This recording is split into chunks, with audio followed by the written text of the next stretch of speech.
রাত্রে আমরা 1:30টার দিকে ঘুমাইছি সবাই। বাবু বাবু ঘুমাইছে, আমিও ঘরে ঘুমাইছি।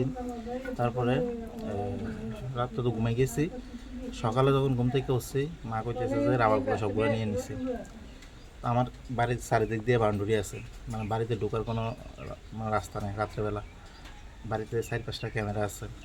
তারপরও এই যে ওয়ালটা আছে, এই ওয়ালটা টপকাইয়া এদিক দিয়া নামছে, নামিয়া এখানে রাবারগুলো আসছিলো, সবগুলো রাবার যত কমে প্রায় 280 কেজির মতন রাবার নিয়ে নিছে কালকে রাত্রে। বাজার মূল্য কত হইব? বাজার মূল্য আজকের দিনও তো আপনার প্রচুর, মানে 250 টাকা, 240 টাকা কেজি। 200-250 কেজির দাম অনেক টাকা। পরে কিভাবে দেখতে পাচ্ছেন যে এদিক দিয়ে নিচ্ছে? সিসিটিভি ক্যামেরা চেক করে দেখছি যে এদিক দিয়ে আইছে, তারা এদিক দিয়ে ওয়াল টপকাই আইছে, আইয়া আবার এদিক দিয়ে ফালাইয়া একটা বাইসাইকেল আমাদের ওইদিকে ওই আরেকজন কাকার তাইনের একটা বাইসাইকেল আসছিল, ওই বাইসাইকেলটা চুরি করছে। এই বাইসাইকেলটা দিয়ে ওই রাবারগুলো এদিক দিয়ে নিয়ে নিছে। কয়জন ছিল তারা? তারা সম্ভবত 2 থেকে 3 জন আসলো, ক্যামেরা দেখা গেছে। চিনতে পারছেন তারা? না, এমনিতে চিনতে পারছি না। সবাই কি যুবকই? সবাই যুবক, সম্ভবত তারা নেশা টেশা করে, এরকম যুবক। হাফ প্যান্ট পরা ছিল।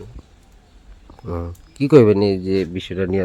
বাড়ির বাউন্ডারি ওয়াল থেকে চুরি হয়ে গেছে। বাউন্ডারি ওয়াল চারিদিক দিয়ে আছে, তারপর আপনার সিসিটিভি আছে, এরপরও সেফ নাই।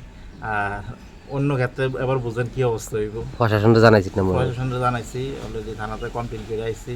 আইসি নিয়ে না, তারা আইব কইছে।